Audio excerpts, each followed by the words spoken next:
கிறிஸ்துவுக்குள் பிரியமானவர்களுக்கு ஆண்டவராகிய இயேசு கிறிஸ்துவுடைய இனிய நாமத்தினாலே வாழ்த்துக்கள். எல்லாம் எப்படி இருக்கிறீங்க? நல்லா இருக்கிறீங்களா? காபி சாப்பிட்டீங்களா? இந்த நாளின் தியானத்திற்காக நாம் எடுத்துக்கொண்ட வேத பகுதி யோவானுடைய 3வது நிருபம் 2வது வசனம். பிரியமானவனே, உன் ஆத்துமா வாடுகிறது போல நீ எல்லாவற்றிலும் வாழ்ந்து சுகமாயிருக்கும்படியாக விரும்புகிறேன். பிரியமானவர்களே, பரிசுத்த ஆவியானவருக்கு, பிதாவாகிய தேவனுக்கு, இயேசு கிறிஸ்துவுக்கு உங்களை குறித்த ஒரு பார்வை இருக்கிறது. அது என்ன பார்வை? நீங்கள் அவருடைய பார்வையிலே அருமையானவர்கள். நாம் அவருடைய பார்வையிலே விசேஷித்தவர்கள். நம்மை விரோதிகளாய் அல்ல, பிரியமானவர்களாய் கர்த்தர் பார்க்கிறார். பிரியமானவர்களே, கர்த்தர் நம்மை குறித்து என்ன நினைக்கிறார்? நீ எல்லாவற்றிலும் வாழ்ந்து சுகமாய் இருக்க வேண்டும் என்பதுதான் கர்த்தருடைய நோக்கமாயிருக்கிறது. எல்லாவற்றிலும் நீங்கள் வாழ வேண்டும் என்று சொன்னால் ஆவிக்குரிய வாழ்க்கையிலே நீங்கள் சிறந்தவர்களாய் இருக்க வேண்டும். கர்த்தருடைய வார்த்தைகள் எப்பொழுதுமே உங்களிடத்திலே அன்போடும் நம்பிக்கையோடும் எதிர்பார்ப்போடும் கடந்து வருகிறது. சில நேரங்களிலே ஜெபிக்காதபடி, வேதத்தை வாசிக்காதபடி, தியானிக்காதபடி, உலக அலுவல் நிமித்தம் அங்கிங்கும் ஓடினால் ஆண்டவராகிய கர்த்தர் நம்மேல் வருத்தப்படுகிறார்.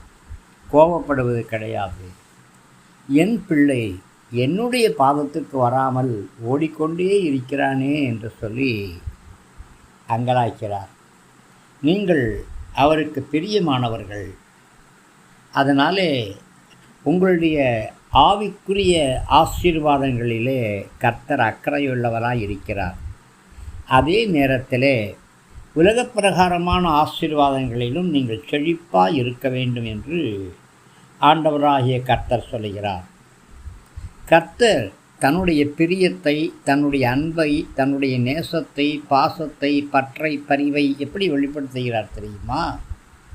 சத்தியத்தின்படி நேசிக்கிற என்ற ஒரு வார்த்தையை சொல்லுகிறார். அன்போடு சொல்லுகிறார். நான் உன்னை நேசிக்கிறேன் என்று சொல்லுகிறார். நீ சத்தியத்தின்படி நடக்க வேண்டும் என்று எதிர்பார்க்கிறார். இந்த சத்தியம், இந்த அடிப்படை உபதேசம் நமக்குள் வருமானால் நாமும் கூட எல்லாரையும் நேசிக்க ஆரம்பிப்போம். அது சத்தியத்தின்படியான நேசமாக இருக்கும். இதுதான் மெய்யான அன்பு. இதுதான் சுவிசேஷத்தின் அன்பு. இதுதான் சிலுவையின் வழியாக வெளிப்படுத்தப்பட்ட அன்பு. பிரியமானவர்களே, வார்த்தையிலே அன்பு கூறுவதை விட கிரியையிலே அன்பு கூற வேண்டும்.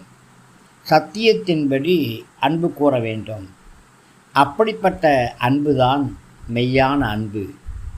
அந்த அன்பு ஒருபொழுதும் குறைந்து போகாது. அது வளர்ந்து கொண்டே இருக்கும்.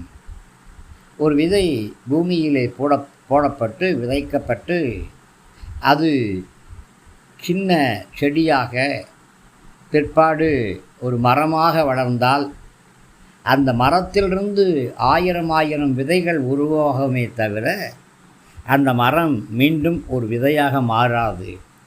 அதே போலதான் நம்முடைய அன்பு தினசரி பெருக வேண்டும், வளர வேண்டும்.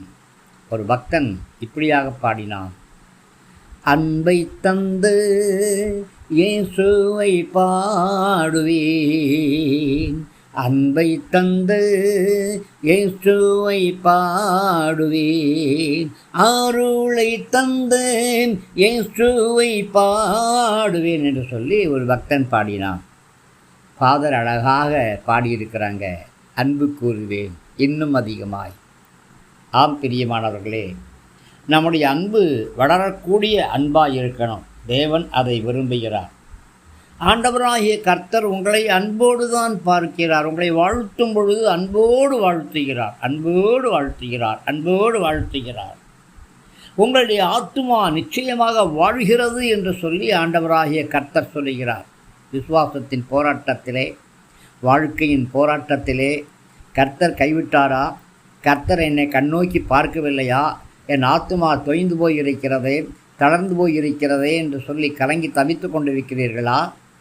இந்த காலை வேளையிலே ஆண்டவராகிய கர்த்தர் உங்களை பார்த்து சொல்கிறார், உன் ஆத்துமாவின் மேலே நான் அக்கறையுள்ளவனாக இருக்கிறேன்.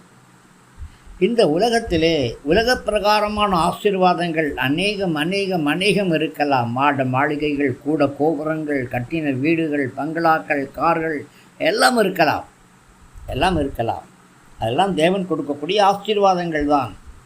ஆனால் இவைகள் எல்லாவற்றிலும் நீங்கள் சுகமாக இருக்க வேண்டும் என்று கர்த்தர் விரும்புகிறார்.